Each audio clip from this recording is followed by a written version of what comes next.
طاجن تكة حلو في حتة تانية. يلا بينا نشوف عملنا ازاي. شوف تكة القمر دي عملناها ازاي. مبدئيا كده معايا حلة على النار فيها معلقة كبيرة من السمنة. تمام. هنزل انا بلحمة مقطعاها قطع صغننة كده، واي قطعية لحمة تنفع معانا في الموضوع ده.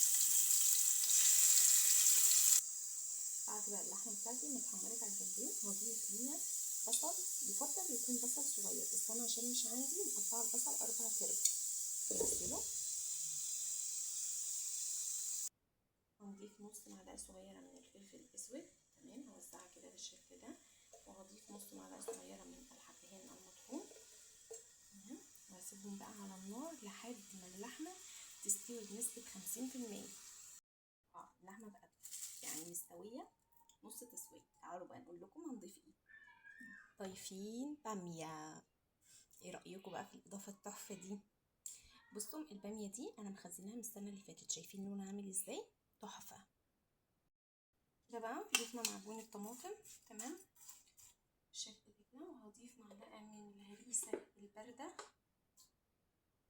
نسيبها تتسبك بقى شويه. بصوا هنحتاج نضيف نص معلقه ملح.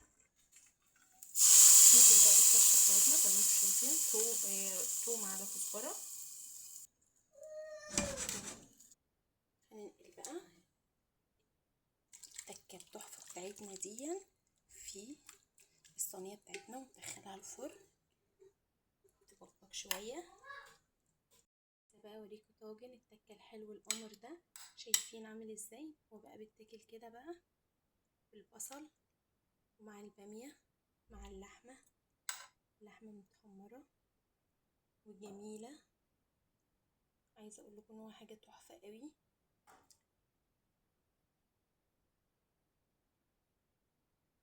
طعمه تحفه قوي، جميل قوي، لحمته مستويه جميل وتحفه. وعايزاكم بقى تجربوه بالطريقه دي، وانا متاكده ان هو هيعجبكم قوي.